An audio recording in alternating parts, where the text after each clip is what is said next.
Vou viajando, não paro a jornada, pois sei onde essa rota vai me levar. Vou viajando, sem nunca desistir, pois sei exatamente pra onde ela vai me conduzir.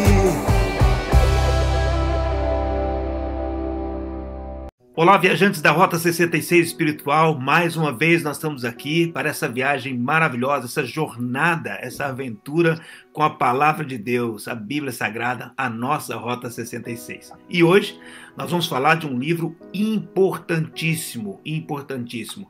É o livro do profeta Isaías, um dos maiores livros na Bíblia e que tem, de fato, muito material de profundidade, coisas importantíssimas que nós vamos aprender hoje. E eu convidei o Bispo Frank Guimarães, que é lá de Maceió, em Alagoas, e ele vai estar com a gente nos dirigindo, nessa viagem aqui. Seja muito bem-vindo, Bispo. Oi, querido Bispo. É uma satisfação enorme estar aqui contigo, né, poder dar continuidade, né, a esse trabalho aí que você está fazendo com pessoas especiais, e eu me sinto honrado em poder estar participando com você, né, dessa live e poder também estudar a palavra de Deus e compartilhar a palavra de Deus. Com certeza. Amém. Glória a Deus. Bispão, vamos lá. As pessoas, elas sempre querem saber esse contexto inicial. Quem que escreveu o livro, ou significado de nome, ou épocas, enfim, datas. Eu queria que você falasse um pouquinho para a gente sobre isso. O significado do nome Isaías é Deus salva, né? Em algumas variações Deus é salvação. Uhum. Então, assim, é um livro, é o maior profeta, né? Um dos maiores profetas, né? É um grande profeta das escrituras sagradas. Uhum. Inclusive, as pessoas confundem um pouquinho, porque diz que ele é filho de Amós, né? Mas não é o Amós que era um profeta, é outro Amós esse, né? A família dele era uma família de acesso aos reis, né? De Israel. Era uma família relevante, influente. Então, Isaías, ele, como a gente diz aqui no Brasil, ele nasceu em berço de ouro, né? Ele era primo ou sobrinho, eu acho que era primo do rei, né? Do rei Uzias, é isso? Isso, exatamente. Então, ele tinha acesso, ele teve uma educação, né? Ele teve uma cultura, vamos dizer assim, uma criação privilegiada. Os teólogos dizem que ele era um erudito, um cara que era, de fato, ele era um escriba, um daqueles caras que, de fato, escrevia as crônicas do rei. Diz que ele trabalhava para Uzias, sendo aquele que escrevia as crônicas, né? Então, era um cara estudado. Um Paulo do Antigo Testamento. Exatamente, eu acho que é uma definição muito boa de Isaías, é isso mesmo. Ele era um Paulo usado poderosamente, né, por Deus. Ele está no contexto aí em que já o reino já era dividido, né? Israel tinha sido dividido, agora as tribos do norte, tribo do sul, e ele acabou falando com as tribos os reis de Judá, não é isso? Judá, isso, exatamente. Acho que era Uzias, depois acho que veio Jotão. Tem Jotão, Uzias, Jotão, Acais e Ezequias. Ezequias, exatamente. Ezequias, talvez, nesse contexto, é talvez relevante na vida dele, relevante Uzias porque era primo, né, fez parte da vida dele e tal, e Ezequias porque foi um bom rei, né, e tem aquele contexto, inclusive, que ele visita Ezequias, quando Ezequias está enfermo, né, e ele chega para dar uma palavra forte, pesada para Ezequias, né? Ezequias, você põe em ordem a sua casa porque Deus está te levando, né? Deus foi misericordioso, né? Um dia desse, eu ministrando sobre essa palavra, esse texto, eu estava falando sobre o altar, né? Uhum. E o altar é uma coisa muito forte na vida de todo cristão. Uhum. E quando o profeta Isaías chega, Isaías trouxe uma sentença de morte na vida do rei e ele buscou a Deus de imediato, de pronto. E o texto fala que Isaías estava na porta do palácio, ou seja, ele não tinha nem colocado o pé fora da calçada, vamos dizer assim. A sentença mudou. Ele foi lá levar uma sentença de morte, daqui a pouco ele estava trazendo uma sentença de misericórdia e deu ao rei mais 15 anos de vida. Então, assim, o altar, ele define toda a nossa vida, né? O altar, estar no altar é é um divisor de águas para todo aquele que crê em Jesus. E Isaías, ele tanto levou uma sentença de morte, como depois levou uma sentença de misericórdia, porque o rei buscou a Deus de uma forma rápida, imediata, né? Eu também preguei esse dia sobre isso, bispo. Eu achei interessante o seguinte, eu tava falando para as pessoas o seguinte, que muitos têm o Muro das Lamentações, e apesar de Ezequias ter chorado naquele episódio, mas Ezequias diz assim, lembra-te, Deus. Olha que coisa, né?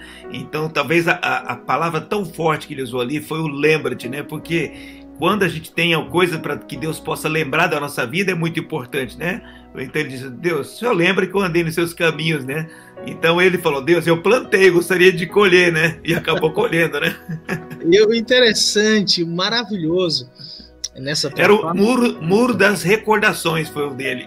O interessante nessa tua fala, assim, a importância de nós termos esse acesso a Deus, né?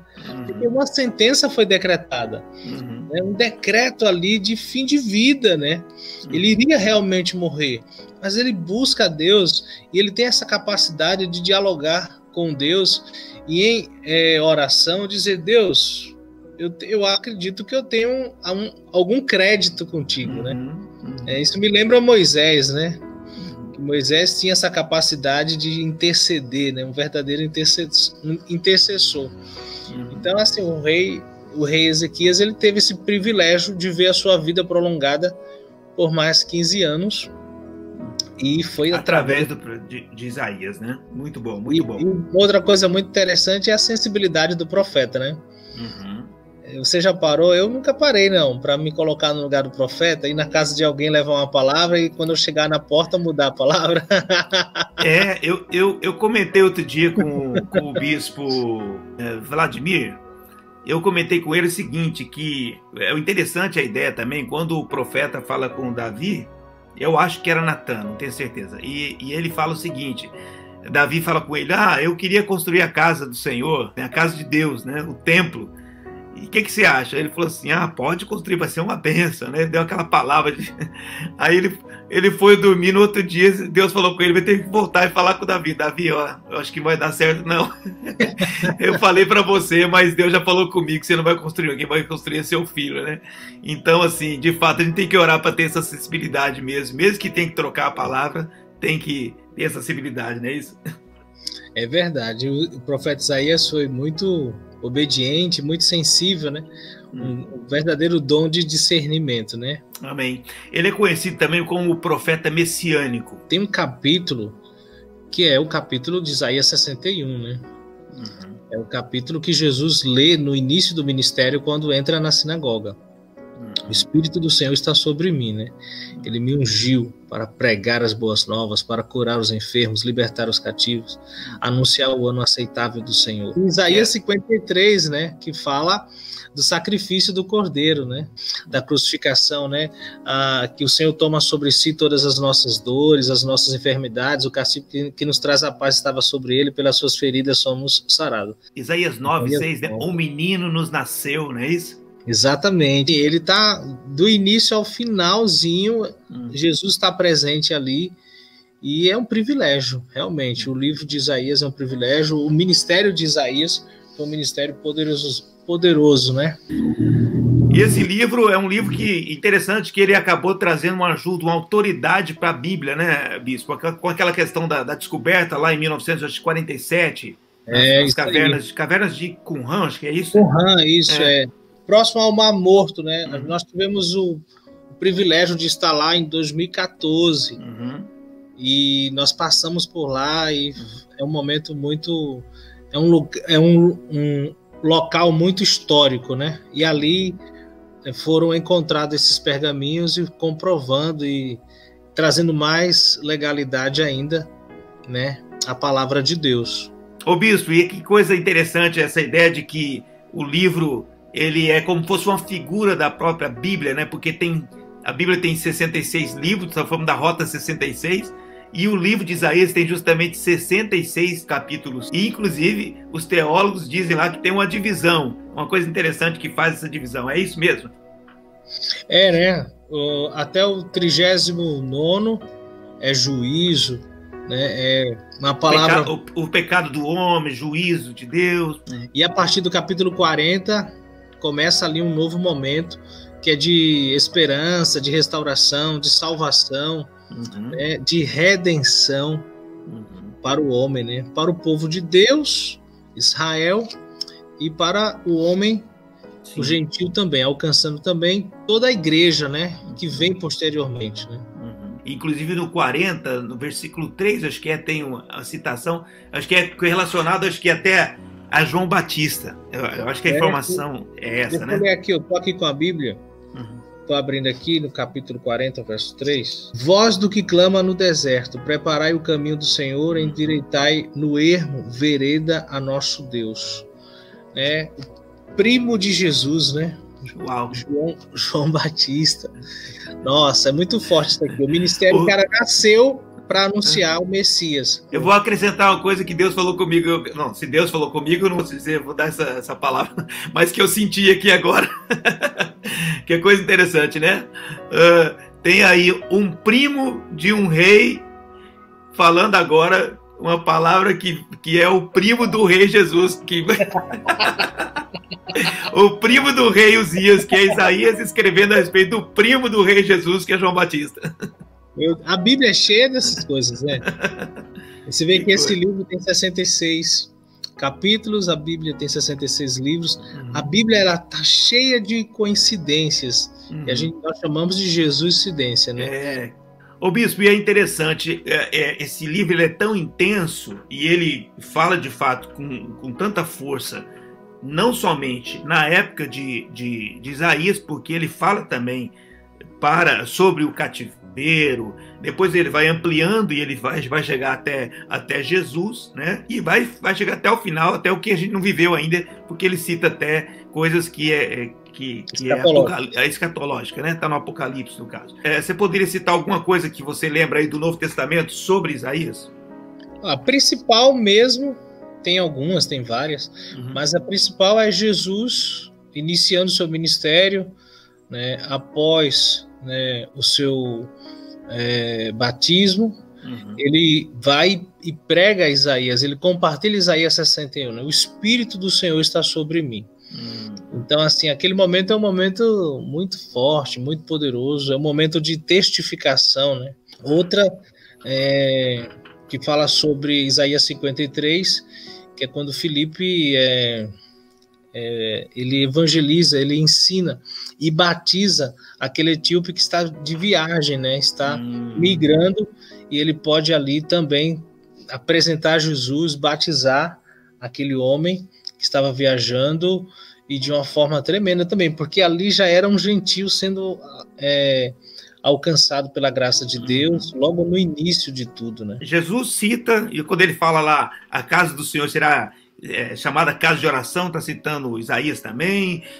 Paulo, lá em Romanos, fala, né, quão formosos os pés, quem deu crédito à nossa pregação, está citando Isaías. E eu até marquei aqui, que eu achei bacana a ideia, é o seguinte, que a gente fala sempre daquele trio, famoso trio, né? Pedro, Tiago e João. Só que o Tiago que eu cito aqui já é o irmão de Jesus, né? Já não é o outro Tiago. Ficou no trio também, mas tanto Pedro, né, fala que Jesus é a pedra preciosa, né? Também vem de Isaías, né? Também, quanto Tiago, ele fala purificai-vos, lavai-vos, purificai-vos, também é um texto de Isaías, né? E quanto João, lá no Apocalipse, cita vários textos, dentre eles um texto talvez da mesma configuração de Isaías. Isaías fala, olha, eu vi os céus abertos, eu vi um grande trono, né?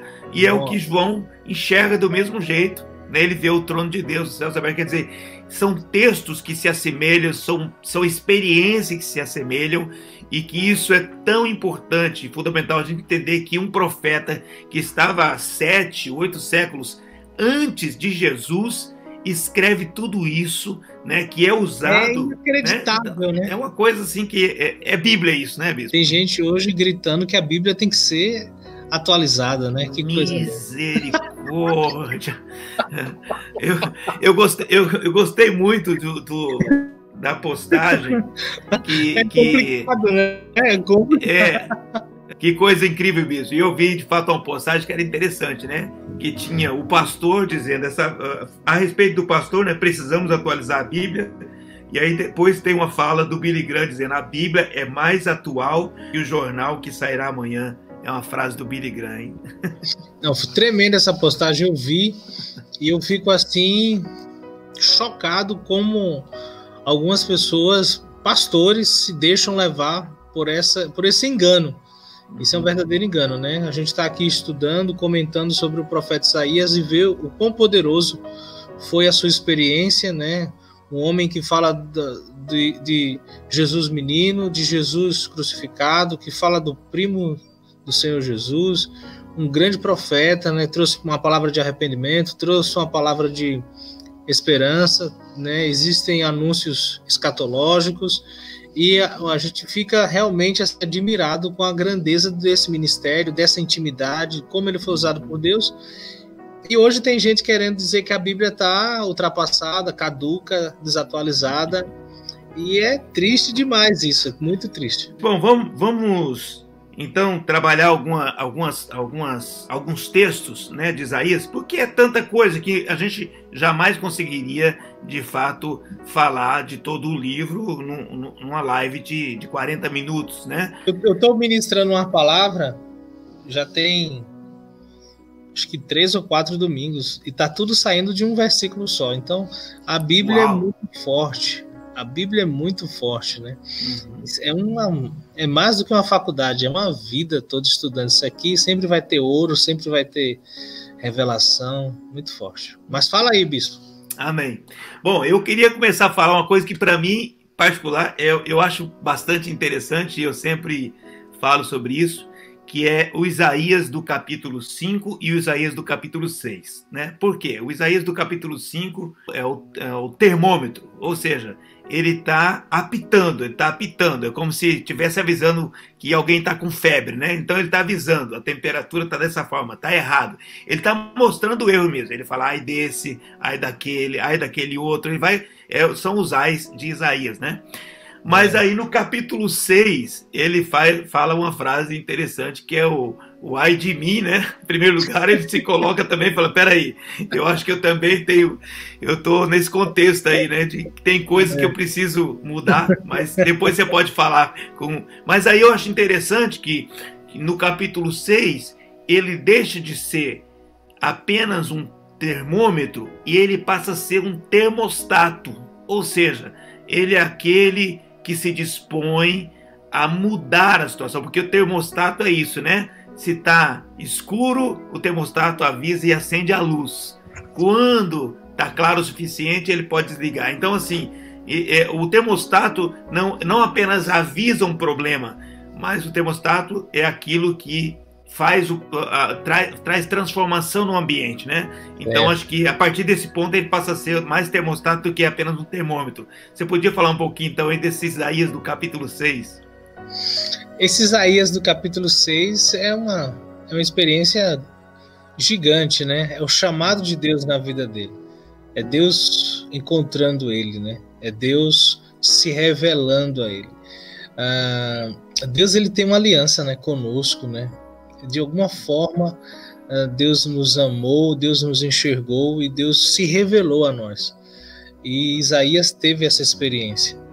E era uma experiência ímpar, porque ele, como você falou, no capítulo 5, ele está forte, né? Mas no capítulo 6 ele se quebranta, ele se encurva e ele diz, ai de mim, né?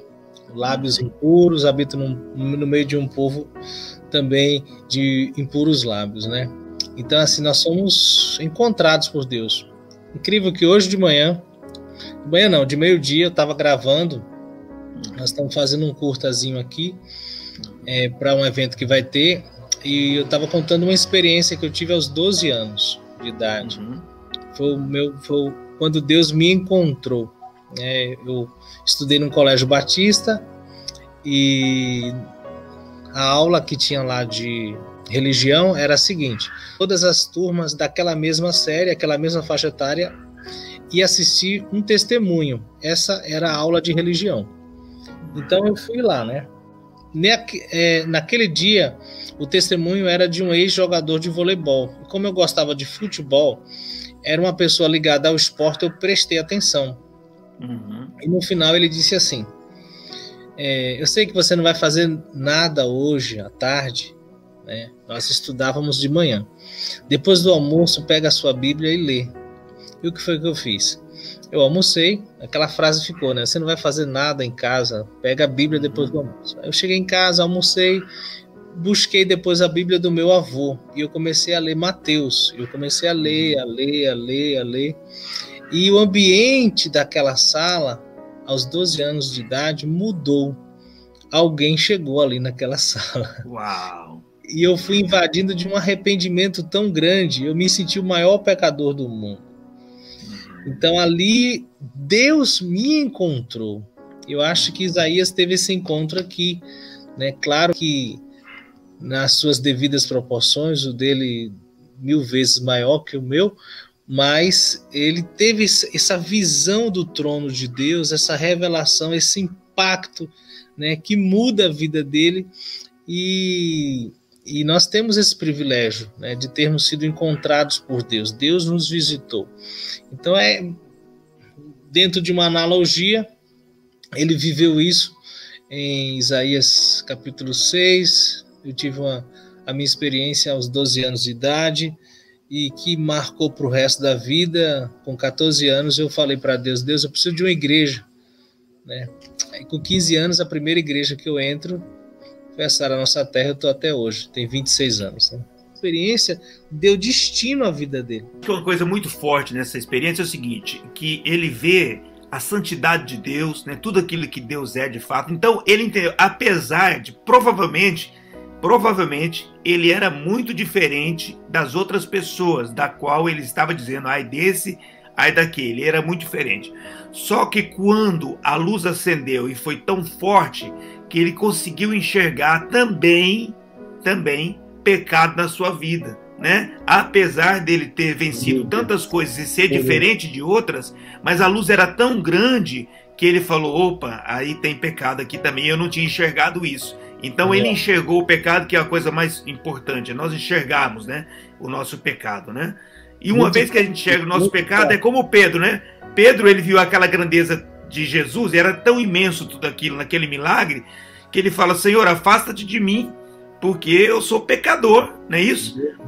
Quer dizer, isso é muito, muito importante, né? E aí Deus fala, como Jesus falou para Pedro, Pedro, você não é mais um pecador, você vai ser um pescador, né?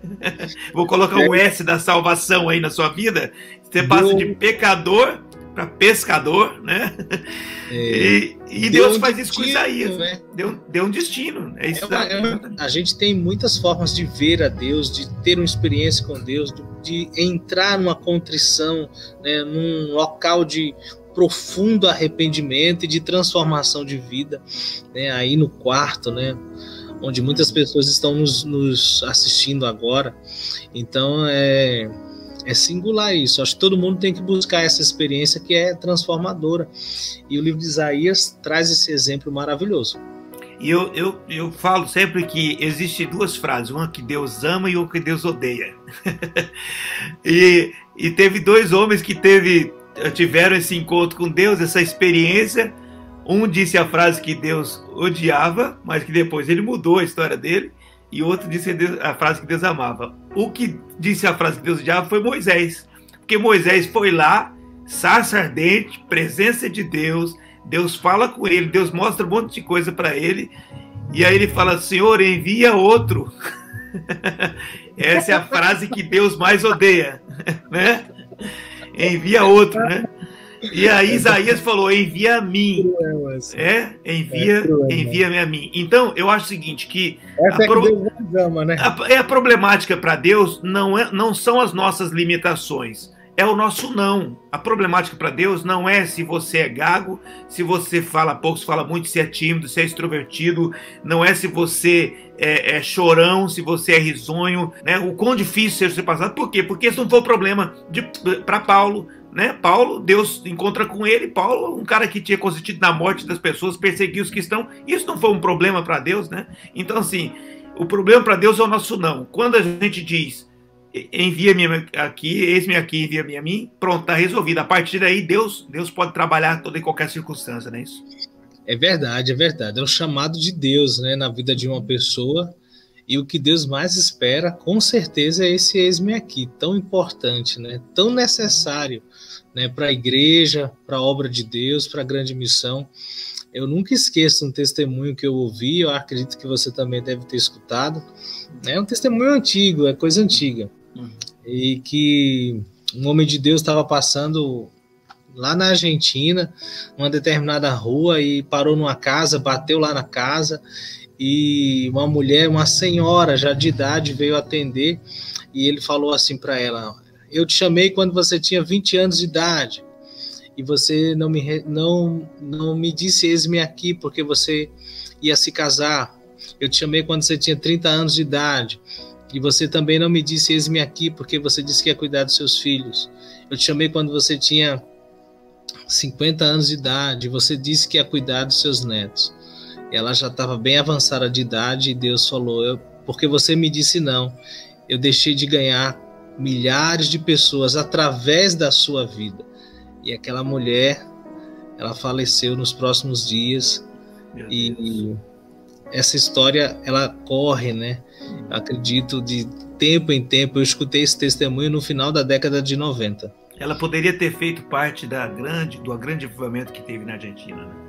Exatamente. Então, assim, o chamado de Deus é uma coisa muito importante, né? E como eu falei para você, a gente está fazendo umas gravações aqui, e eu pude falar um pouco desse tema, do chamado de Deus, que é o tema de Isaías 6, quando ele diz eis-me aqui. O eis-me aqui veio quando eu tinha cerca de 18 anos de idade. Foi um período de muita oração, de muito jejum, de muita entrega, e eu estava jogando futebol desde os 12 anos, mas numa manhã eu acordei com uma canção que cantávamos na época, e ela falava de: deu-me um brado de vitória, levou-me para um lugar seguro, distante dos meus inimigos, deu-me um brado de vitória. E eu lembro muito bem que naquele momento eu estava lendo o livro de Ezequiel, então era para mim parar e voltar a ler o livro de Ezequiel naquela manhã. Mas eu abri a Bíblia e sem querer eu abri Salmo 18. No Salmo 18 tem a letra dessa canção.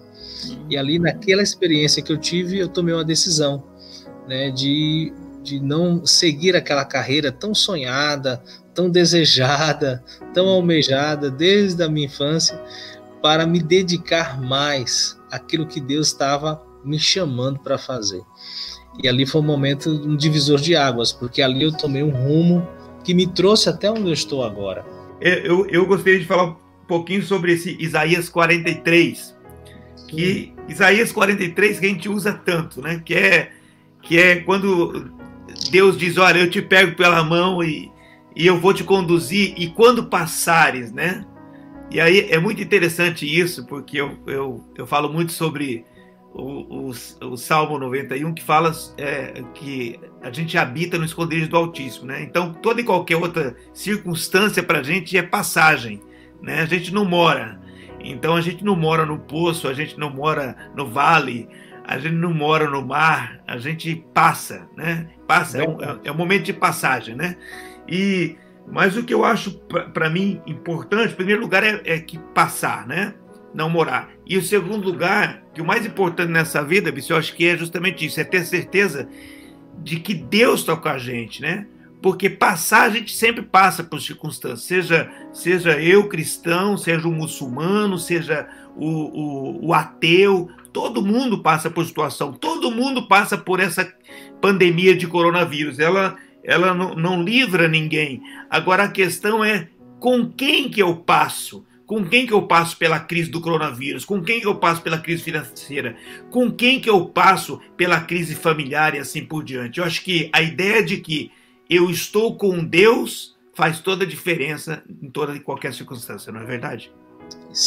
Sim, sem sombra de dúvida. Deus só nos aperfeiçoa nas nossas crises, nos nossos vales. Deus não nos aperfeiçoa no monte, né? Eu tenho ministrado isso nessas últimas semanas, em cima de 1 Pedro 5,10. Deus só nos aperfeiçoa nas crises, porque é a condição mais propícia para que Deus nos modele. Então, a gente vai passar por muitos problemas. A questão é, o que é que você vai fazer com esse problema? O que é que você vai fazer com essa prova? O que é que você vai fazer com essa tentação? O que é que você vai fazer com essa traição? O que é que você vai fazer com essa perseguição? O que é que você vai fazer com esse desafio? E aí onde é que entra Deus, né? Deus está com a gente nos piores momentos da vida. Isso é um fato. Deus está conosco nos vales, né? Porque Ele tem destino para cada um de nós, Ele tem promessas, Ele tem propósito. E a vida é isso, né? A gente vai passando, mas entendendo que Deus está conosco em todos os momentos. E deixa eu te falar aqui um testemunho. Eu acho que você vai percebendo, eu gosto de contar uns testemunhos. Muito bom, importantíssimo. Eu tive uma experiência muito forte. Eu tô com 41 anos. Mas quando eu tinha 36, eu estava mais forte, mais gordo. E eu infartei aos 36 anos. Meu Senhor da glória. E olha que coisa interessante. Eu estava na igreja de meio-dia e uma mulher passa na frente da igreja. Uma mulher que eu nunca vi antes, que eu nunca voltei a ver depois. Eu estava com um rapaz que foi lá fazer manutenção do ar-condicionado. E ela para. Na verdade, ela passou e voltou, dizendo que tinha um recado de Deus para mim. E o recado foi: aconteça o que acontecer, não te desespera. O Senhor é contigo. Naquele dia, à noite, às 11h30, mais ou menos, eu infartei. Meu Deus. Então, assim, eu passei o maior vale da minha vida.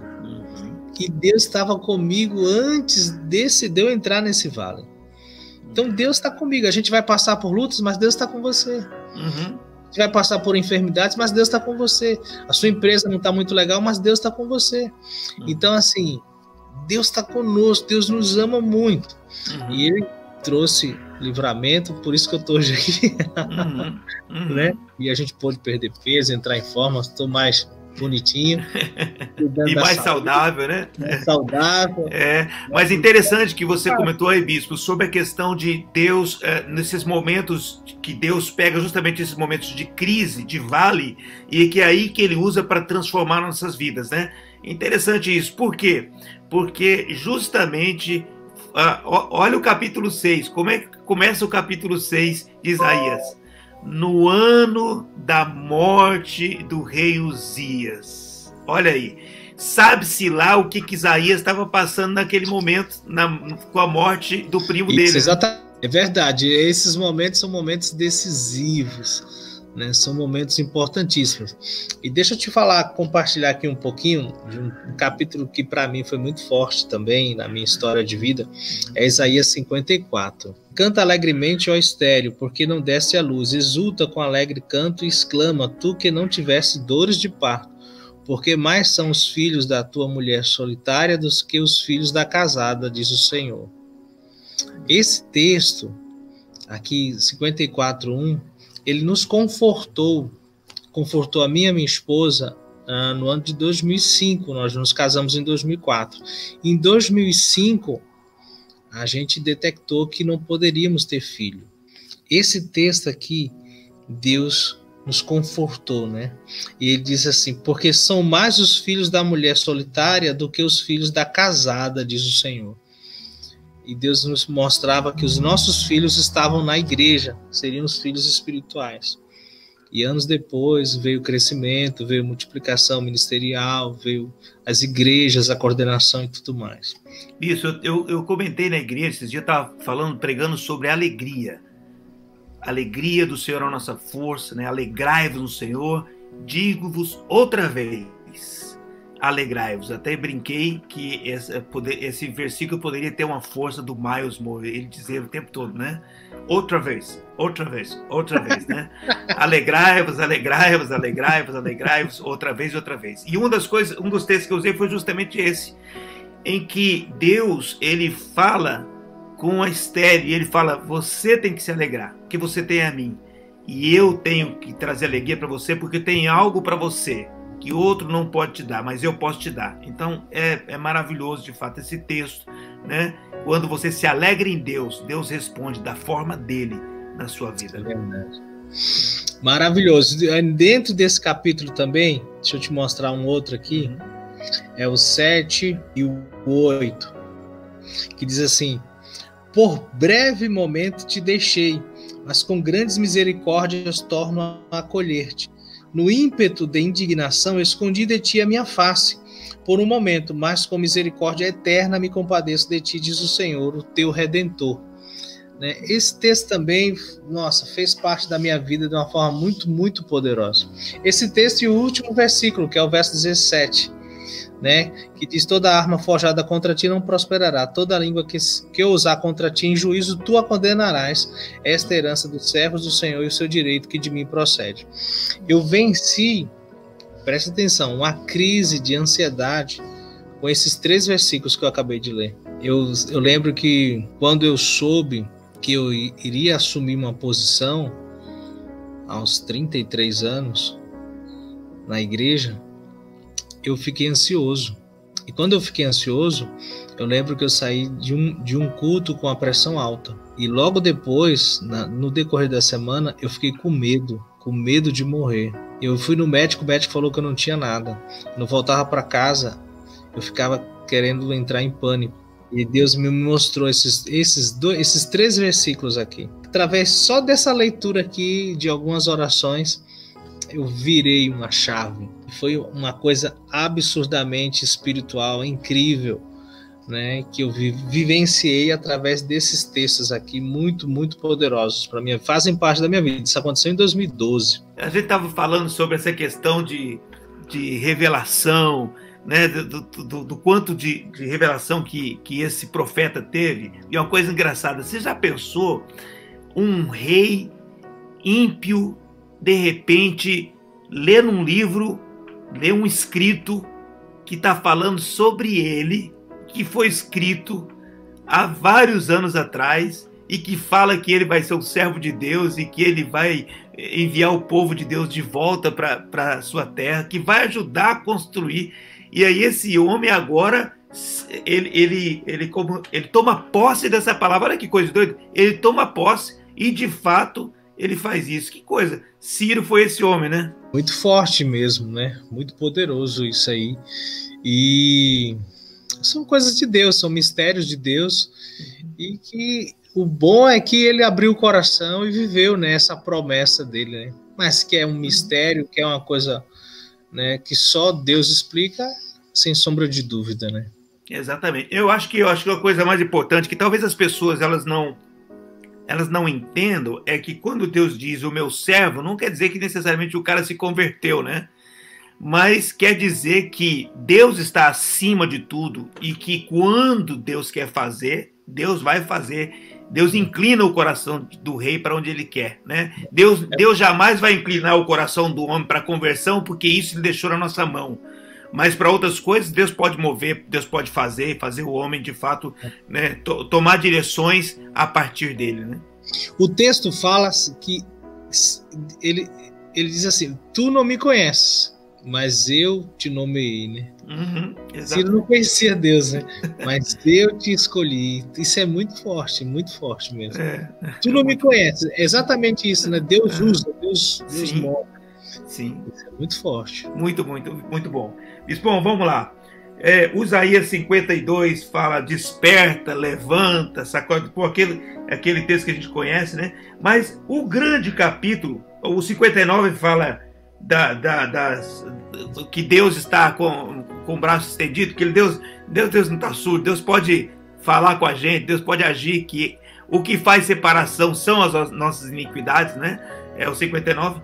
Mas o grande capítulo de Isaías, dentro desse contexto de redenção, de salvação, é Isaías 53. Então aí eu gostaria que você falasse um pouquinho desse capítulo, que eu acho que é o capítulo, de Isaías. É verdade, ele é base das nossas orações de culto, as nossas orações de altar, né, onde o Senhor ele toma sobre si as nossas dores, o castigo que nos traz a paz estava sobre ele, pelas suas feridas nós somos sarados. Então, assim, é um capítulo que fala dessa redenção, né, do Senhor tomar a frente, né, ele toma a frente, né, e ele se posiciona como nosso defensor, como a ponte do homem a Deus, no homem voltando para Deus. Eu sou o caminho, a verdade e a vida. É um resumo de Isaías 53, né? Ele é a oferta expiatória, né? Ele é essa entrega para que a gente possa ter essa graça. É engraçado que os judeus eles têm uma certa dificuldade, porque justamente eles entendem que quem peca tem que pagar pelo pecado. E como é que alguém, né, vai pagar pelo pecado do outro, né? É engraçado que eles não conseguiram assimilar isso, essa força toda profética que tem do servo sofredor de Isaías 53. E eu acho de fato não somente forte, né, mas Isaías 53 acaba fazendo parte de fato de todo o Novo Testamento, que é baseado nisso, que Jesus levou sobre si as nossas dores, o nosso pecado, nossa condenação, quer dizer, tudo estava sobre ele, né? Então, quer dizer, ele se fez maldito em nosso lugar, tudo está baseado nessa palavra de Isaías 53, né?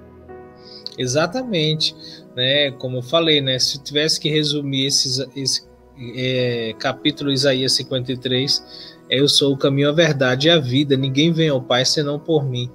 Então, assim, é uma passagem que fala da pessoa de Jesus, fala do sofrimento de Jesus, fala da obra da crucificação e fala do propósito desse sofrimento, dessa obra de crucificação, que é a redenção, o resgate para Deus. Muito significativo, né? Amém. Pessoal, nós temos nosso tempo, infelizmente o nosso tempo vai ficando curto agora e a gente tem que finalizar. Eu gostaria Acho que a gente tem que fazer mais umas 10 lives, umas 20 lives, só para falar só desse livro. Com certeza. Não, Isaías, dando toda a profundidade desse livro, talvez seria 66 lives do livro de Isaías. Né? Mas, Bispo, eu vou passar agora a palavra para que você possa encerrar. Como é que eu faço sempre? Eu abro a tela. Você fala algo que você sente no coração a respeito desse livro mesmo, enfim, uma mensagem que você queira passar, e ora com as pessoas. Ao final, eu volto aqui à tela e me despeço, tá bom? Vamos fazer isso então? Tá bom. Vamos lá. Você, queridos, né, que podem estar aqui assistindo conosco, vocês puderam ver alguns comentários do livro do profeta Isaías, e foi um profeta que viveu um profundo encontro com Deus, um grande momento de arrependimento, né? A palavra fala que o Senhor traz a brasa viva do altar e toca nos seus lábios, e a partir dali o seu pecado foi perdoado. Eu quero que no nome de Jesus você possa ter essa experiência de pecados perdoados, que você possa se livrar de toda culpa, de todo remorso, de toda mágoa, de todo ressentimento, e que você seja, no nome de Jesus, totalmente restaurado pela palavra de Deus, pelo poder do nome de Jesus. Vamos orar? Pai, nós colocamos a vida de cada pessoa agora na tua presença, e que cada pessoa seja tocada pela graça, pelo poder de Deus, que o Senhor esteja cobrindo essas pessoas que estão agora aqui conosco, cada uma com a sua necessidade, cada uma talvez com dores, mas que todas elas sejam supridas em Cristo Jesus. Vem abençoando agora. O Senhor conhece o coração, o Senhor conhece as circunstâncias, o Senhor sabe de todas as coisas. Eu oro abençoando, que haja um milagre diante de cada necessidade, no nome de Jesus. Amém. Amém, amém. Bispão, que tremendo, foi muito bom esse bate-papo, eu tenho certeza que as pessoas foram muito edificadas, e amém. Que Deus possa abençoar a você, a Bispa Betânia, enfim, a família, né, que vocês possam receber essa bênção de Deus aí, e é claro que vindo aos Estados Unidos, por dar um toque antes, vamos estar juntos, vai ser uma grande bênção. Valeu pelo convite, gostei muito. Depois a gente se fala aí para bater outro bate-bola aí desse. Amém. Deus te abençoe, Bispo. Um abraço.